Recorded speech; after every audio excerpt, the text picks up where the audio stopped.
வணக்கம், வணக்கம் அருந்தமிழ் உறவுகளே! எப்படி இருக்கீங்க? ஸோ தீபக்கோட ஃபேமிலி தான் ஃபர்ஸ்ட் ஃபேமிலியா உள்ள வந்திருக்காங்க. ஸோ தீபக்கோட ஒய்ஃப் அண்ட் பையன் 2 பேரும் உள்ள வந்திருக்காங்க. அவர் தூங்கிட்டு இருக்கும்போது காலையிலேயே வந்துட்டாங்க போல இருக்கு. காலையிலேயே ஆரம்பிச்சுட்டாங்கன்னு நெனைக்கிறேன். ஸோ இது என்ன பண்ணுது அப்டின்னா, அதாவது எங்களலாம் நீ வந்து ரொம்ப சந்தோஷப்பட வச்சுட்ட. யூ ஆர் ராக்கிங் அப்படிங்கிற மாரிலாம் அவர பெருமைப்படுத்திட்டு போயிருக்காங்க.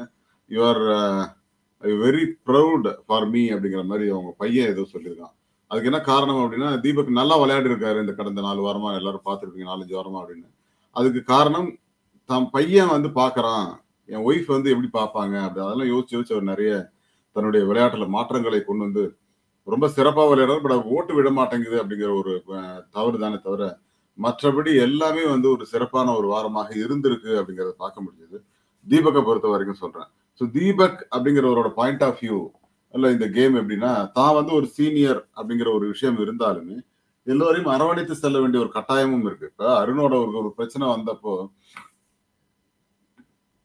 தானே இறங்கி போய் மன்னிப்பு கேட்க வேண்டிய ஒரு கட்டாயத்துல அவர் இருந்தாரு. காரணம், தன்னோட பேர் எங்கேயும் கெட்டு போயிறக்கூடாது. இத்தனைக்கும் அவன் வெரி, வெரி ஜூனியர். அவருக்கும் 10, 15 வருஷம் டிஃபரன்ஸ் இருக்கும். பட் அப்படி இருக்கிறவன் வந்து அவன் பொறந்த 4, 5 வருஷம் அவர் ஃபீல்டுக்கு வந்திருப்பாருன்னு நெனைக்கிறேன். 96, 2ல பொறந்தான்னு நெனைக்கிறேன். 96ல வந்துட்டாரு அவரு. தீபக்லாம் ஃபீல்டுக்கு. அவர் கிட்டத்தட்ட 25 வருஷமா இருக்காரு. 97, 98ல வந்திருப்பாருன்னு நெனைக்கிறேன் ஐ திங்க். அவர் சன் டிவி காலத்துல இருந்தே இருக்காரு. ஸோ அப்படி இருக்கிற ஒரு நபர் வந்து இவங்க கூட கோச்சிக்கிறதோ, இல்ல மற்ற விஷயங்கள பண்றதோ, அது நல்லா இருக்காது அப்படிங்கிறது தான். என்ன பொறுத்தவரைக்கும் தீபக் வந்து பல இடங்கள்ல நேர்மையா இருந்திருக்காரு. பல இடங்கள்ல சண்டை போட்டிருக்காரு. பல இடங்கள்ல கன்டென்ட்க்காக என்னவோ பண்ணியிருக்காரு. எல்லாமே ஓகே தான். பட் தீபக்கான மைனஸ் அப்படின்னு பார்த்தீங்கன்னா, பல இடங்கள்ல கொஞ்சம் அமைதியா இருந்துட்டாரு ஆரம்ப கட்டங்கள்ல. பட் இப்ப கொஞ்சம் பேச ஆரம்பிச்சிருக்காரு அப்படின்னாலும், மனுஷன் வந்து இந்த கடந்த ஒரு 5, 6 வாரங்களா குறிப்பா சொல்லணும் அப்படின்னா, இந்த ராஜா ராணி டாஸ்க்ல இருந்து ரொம்ப சூப்பரா அவருக்கு வந்து ஒர்க் அவுட் ஆயிடுச்சு. இறங்கி அடிக்க ஆரம்பிச்சுட்டாரு. ஸோ அதுதான் அவருக்கு வந்து கிட்டத்தட்ட ஒரு டாப் 5க்குள்ள வர்ற அளவுக்கு அவர முன்னேற்றி இருக்கு அப்படின்னு தான். அதாவது இந்த வைல்ட் கார்ட்ஸ்லாம் வந்ததுக்கப்புறம் நம்ம இப்படியே அமைதியா இருந்தோம் அப்படின்னா, நம்மள இப்படி அமுச்சு விட்டுருவாங்க. அப்படிங்கிற ஒரு ஃபீல் அவருக்கு இருந்திருக்கலாம். அதனால தான் அந்த ராஜா ராணி டாஸ்க் எல்லாம் அவர் இறங்கி விளையாட ஆரம்பிச்சாரு. பட் அது ஒரு ஒரு கம்ஃபர்டபிள் ஜோனுக்கு அவர கொண்டு போயிருக்கா அப்படின்னு கேட்டா, இன்னமும் ஒரு சந்தேகத்தின் அடிப்படையில் தான் அவர் இருக்காரு. பட் மேல மேல அவரு இன்னும் இம்ப்ரூவைஸ் ஆகணும் அப்படின்னா, கண்டிப்பா இன்னும் நல்ல கன்டென்ட் குடுக்கணும். பட் ஃபேமிலி வந்துட்டு போனது வந்து அவருக்கு கண்டிப்பா ஒரு தைரியத்தை குடுத்திருக்கும். அவரோட ஒய்ஃப் வந்து ஒரு நல்ல இத குடுத்திருப்பாங்கன்னு நெனைக்கிறேன். ஏன்னா எல்லா ஃபேமிலியுமே தனியா போய் உட்கார்ந்து பேசணும் அப்படிங்கிற ஒரு இத குடுப்பாங்க. எப்பவுமே குடுப்பாங்க. ஸோ அதே மாதிரியான ஒரு சூழலை இவருக்கும் குடுத்திருப்பாங்கன்னு நான் நம்புறேன். ஏன்னா அப்படி குடுத்தா தான் அது சரியான ஒரு ஐடியாவை அவங்களுக்கு குடுத்துருக்கும். இப்ப லாஸ்ட் டைம் வந்து விசித்ராவோட ஹஸ்பண்ட் வந்தார்ல. அவர் வரும்போது எந்த ஒரு இன்ஸ்ட்ரக்ஷனுமோ, அல்ல இண்டிகேஷனுமோ குடுக்கவே இல்ல. ஒருவேள அந்த மாயாவோட சேராத அப்படிங்கிற ஒரு வார்த்தைய அவர் சொல்லியிருந்தாருன்னா, விசித்ரா வந்து டாப் 5 வந்திருப்பாங்க. ஒரு சின்ன விஷயம் தான். ஆ அது வந்து அவங்க அன்பார்ச்சுனேட் அந்த அன்ஃபேர் எவிக்ஷன்னு வச்சுக்கோங்க. ஸோ அந்த மாதிரி ஒரு சூழல் தீபக் வந்துடக்கூடாதுங்கிற ஒரு பயம் எனக்குமே இருக்கு. ஏன்னா, முதல் ஃபேமிலியா வந்திருக்காங்க. பட் காலையிலேயே வந்துட்டு போயிட்டாங்கன்னு நெனைக்கிறேன். I think so. ரொம்ப பெருமையா இருக்கு. ஒரு தீபக்க பார்க்கும்போது, ஒரு சீனியர் மேன். கிட்டத்தட்ட 45, 46 வயசு ஆகுதுன்னு நெனைக்கிறேன் அவருக்கு. அவரு ஃபீல்டுக்கு வந்து கிட்டத்தட்ட 25 வருஷங்கள் ஆகுது. பட் இருந்தாலும் விஜய் சேதுபதி கூட சொன்னாரு பார்த்தீங்களா? அ ஆமா நான் சின்ன வயசுலயே ஒரு டிவில பார்த்துருக்கேன் அப்டின்ட்டாரு. அந்த மாரி அந்த மாரி தான் அவரோட ஏஜ். அவர் ஏஜ் இருக்கிறதே தெரியல. பட் இன்னைக்கும் சீரியல்ல வந்து ஒரு டாப் ஹீரோவா இருக்கிறதுக்கு காரணம் வந்து, அவர் அப்படியே பார்க்கறது இன்னும் யங்காவே இருக்காரு. இப்பவும் வந்து ஒரு பையனா நடிச்சாரு ஒரு அம்மாவுக்கு. அவருக்கு 45 வயசு, அந்த அம்மாவுக்கு 50 வயசு இருக்கும். 5 வயசு தான் வித்தியாசம். அந்த அம்மா அம்மாவா நடிச்சாங்க. இவர் பையனா நடிச்சாரு. அதுதான். சோ அந்த அளவுக்கு அவர் வந்து ஒரு கிரெடிபிலிட்டி இருக்கிற ஒரு மனிதர். சீரியல்ல வந்து இவரெல்லாம் அவுட் ஆஃப் இது அப்படின்னு சொல்லி இவர் அருண் பேசினார் இல்லையா? அதுக்கு சொல்லியிருப்பாங்க. நீ வந்து ரொம்ப ஓவரா பேசுறடான்னு சொல்லி சொல்லி இவர் தீபக் சொல்லியிருப்பாங்கன்னு நினைக்கிறேன். ஸோ அதோட இன்டென்ஷன் தான் இருந்ததுன்னு சொல்லி எல்லாருமே சொல்றாங்க. பட் என்ன பொறுத்த வரைக்கும் தீபக் என்ற ஒரு தனி மனிதனோட அந்த வெற்றி இருக்கு இல்லையா? அந்த வெற்றிக்கு அவரோட மனைவி துணையா இருந்திருக்கலாமோ அப்படின்னு தோணுது. ஏன்னா அந்த அளவுக்கு அந்த ஸ்டேட்மெண்ட்ட பேசும்போது நமக்கு தோணுது. எனக்கு வந்து தீபக் என்ற தனி மனிதன். அந்த தனி மனிதன் மேல நமக்கு எந்த கோவமும் கிடையாது. பட் ரொம்ப அழகா விளையாடிட்டு இருக்காரு. பட் அவர் ஒரு காம்படிட்டரா இல்லையோ?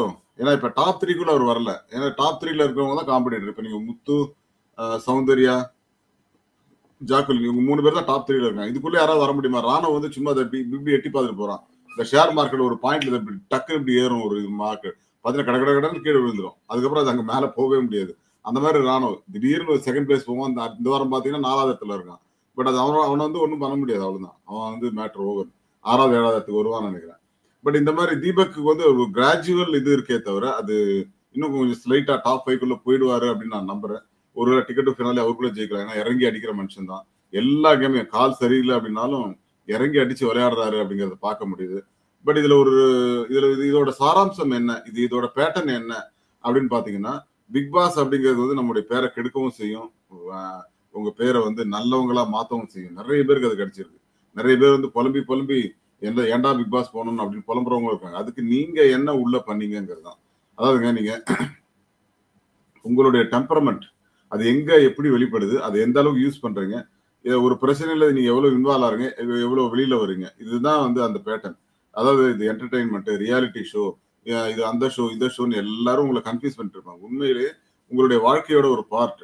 இப்போ ஒரு மனுஷன் சொர்க்கத்துக்கு போயிட்டு வந்தா என்ன நடக்கும், சாரி, அதே போல ஒருத்தன் நரகத்துக்கு போயிட்டு வந்தா என்ன நடக்கும்? அங்க உள்ள பிக் பாஸ் வீடு சொர்க்கமாக இருப்பதற்கும் நரகமாக இருப்பதற்கும் யார் காரணம்? உள்ள போற நீங்க தான், இல்லையா? உங்ககிட்ட வர்ற பிரச்சனை நீங்க எப்படி ஹேண்டில் பண்றீங்க அப்படிங்கறத பொறுத்துதான் இந்த விஷயங்கள் எல்லாம் நடக்கும். நான் இது வந்து தீபக்கோட இன்டென்ஷன் என்ன, தீபக்கோட இது ஜெயிக்கணும் அப்படிங்கிற இன்டென்ஷன் இருந்தாலும் அதற்கு அவர் 100% கொடுத்திருக்காரா அப்படின்னு கேட்டா இல்ல. ஆனால் கொடுத்திருக்கலாம் அப்படிங்கிற மாதிரி நம்ம கூட எல்லாரும் சொல்லியிருப்போம். பட் இதெல்லாம் தாண்டி ஒரு மனிதன் ரொம்ப நேச்சுரலா இருந்தான் அப்படிங்கறத சொல்லிட்டா கண்டிப்பா தீபக் வந்து ஹேட்ஸ் ஆஃப் தீபக் அப்படின்னு தான் நான் சொல்லுவேன். பட் இதுல ஒரு முக்கியமான விஷயம் என்ன அப்படின்னா, அடிப்படையில தீபக் என்ற ஒரு தனி மனிதனோட அந்த கேம் இருக்கு இல்லையா, எனக்கு நிஜமாவே பிடிச்சிருக்குங்க. பட் சில இடங்கள்ல, அதாவது எல்லாருக்குமே தவறுகள் இருக்குங்க. சௌந்தர்யா கூட நிறைய தப்பு பண்றாங்க, முத்துக்குமரன் தப்பு பண்றாரு, தீபக் பண்ணலையானா பண்ணாரு. பட் ஒரு அந்த சீனியர் அந்த கேட்டகரியில பார்க்கும்போது அவரை கொஞ்சம் நம்ம இன்னும் நிறைய எதிர்பார்த்தோம் அப்படிங்கிறது தான். அந்த எதிர்பார்ப்பை அவர் பூர்த்தி செய்தாருன்னா ஒரு 70 மார்க் எடுத்தாரு, 65 மார்க் எடுத்தாரு, மீதி இன்னொரு 30 மார்க் எடுத்திருந்தாருன்னா he will be the title winner. ஆனால் அதை மிஸ் பண்ணிட்டாரோ அப்படிங்கிற ஒரு கவலை இருந்தாலும், எல்லா மனிதர்களுக்கும் ஃபிளாஸ் இருக்குங்க, எல்லா மனிதர்களுக்கும் குறைகள் இருக்கும், எல்லா மனிதர்களுக்குள்ளும் நம்ம நினைச்ச மாதிரி அவங்களால பண்ண முடியாது. அதுபோல அதான் முத்துக்குமரன்லாம் பேசியிருந்தாரு, அவங்க வந்து மக்கள் என்ன எதிர்பார்க்கறாங்கன்னு நினைச்சு நம்ம இங்க எப்படிதான் விளையாட முடியும். பட் நம்ம மனசுல அப்பப்ப என்ன தோணுதோ அதுதான் நம்ம செய்ய முடியும். அது சரியா தவறா அப்படின்னு யோசிக்கிறதுக்கு முன்னாடி நிறைய விஷயங்கள் நடந்துரும் அப்படின்னு சொன்னார் இல்லையா. அதுதான் அது ஃபேக்ட். உண்மையிலேயே நீங்க நம்ம வாழ்க்கையிலேயே நம்ம என்ன சூழ்நிலையில இருக்கோம், எதை நோக்கி நம்ம நகர்ந்துட்டு இருக்கிறோம், பட் இதுல வந்து சரியான பாதையில போறோமா, ஒருவேளை இங்க இருந்து 100 கிலோமீட்டர் போனதுக்கு அப்புறம் ஐயோ இந்த பாதை தப்பாயிடுச்சு அப்படின்னு திரும்பி வந்து இன்னொரு பாதையில போக முடியாது இல்லையா. ஏன்னா காலம் திரும்ப உங்களுக்கு கிடைக்கவே கிடைக்காது. அதே போலதான் பிக் பாஸ் வீடு 105 நாட்களுக்குள்ள நீங்க பிரசன்ட்ல என்ன பண்றீங்களோ அதுதான் நீங்க. பாஸ்டையும் யோசிக்க முடியாது, ஃபியூச்சரையும் யோசிக்க முடியாது. ஃபியூச்சர்ல நீங்க இருந்தாதானே யோசிக்க முடியும் இல்லையா. முதல் வாரமே வெளில போன ஃபேட்மேன் என்ன சொல்றாரு, என்னால முடியலைங்க, நான் என்னால முடிஞ்சதை கொடுத்தேன். இத்தனைக்கும் ஃபேட்மேன் அவர்கள் வந்து மிகச் சிறப்பான ஒரு ரிவ்யூவர். அவர் எல்லாருக்கும் தெரியும், பிக் பாஸ் பாக்குற எல்லாருக்கும் தெரிஞ்சுக்கும், அவருக்கே ஓட்டு இல்லைங்கிறாங்க. விஜய் சேதுபதி சொன்னார் இல்லையா. சோ அந்த மாதிரி இருந்ததுன்னா நீங்க எப்படி விளையாட முடியும் சொல்லுங்க. ஒரு பேட்டர்ன் ஆஃப் கேம் அப்படிங்கிறது வந்து நம்ம யாராலையும் ஒரு வாரத்துல ரிஜிஸ்டர் பண்றதுலாம் கஷ்டம். ஒரு 15 நாள் டைம் கொடுத்தீங்கன்னா கூட ஃபேட்மேன் சூப்பரா அதை ரெக்கார்ட் பண்ணிருப்பாரு. ஸோ அந்த மாதிரி மிஸ் பண்ற ஆட்கள் அப்படிங்கிறவங்களுக்கான அந்த கால நேரம் வந்து ரொம்ப குறைவா இருக்கும். இத்தனைக்கும் அவர் வந்து ரஞ்சித்துக்கு பிளான் பண்ணி கொடுத்தாரு, நிறைய விஷயங்களை பண்ணாரு.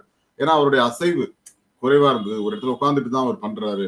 ஸோ அதெல்லாம் கூட மைனஸா இருந்திருக்கலாம். ஆனால் ஃபேட்மேன் வெளியில வரணும்னு யாருமே ஆசைப்பட்டிருக்க மாட்டாங்க. நான் கூட ஒரு 2 நாள் அவரை பத்தி நெகட்டிவா சொன்னேன். காரணம் என்னன்னா அவரோட பேட்டர்ன் அப்படி இருந்தது. பட் வெளியே போறாரு அப்படின்னு தெரிஞ்ச உடனே எனக்கு வந்து வருத்தம் வருது, இல்லப்பா அவர் அனுப்பக்கூடாது அப்படின்னு கூட நம்ம சொல்லிட்டு இருந்தோம். ஸோ இதுதான் பிக் பாஸோட பேட்டர்ன். ஸோ தீபக் வந்து ஒரு வெற்றியாளராக இருக்கிறார்களே, ஒரு டாப் 5க்குள்ள வரணும் அப்படிங்கிற ஒரு ஆசை எனக்குமே இருக்கிறது. ஸோ அது நடந்தால் சந்தோஷப்படுவேன் அப்படிங்கிறத சொல்லிட்டு விடைபெறுகிறேன். ஸோ மீண்டும் சந்திப்போம். Thank you all and bye to everyone. Thank you.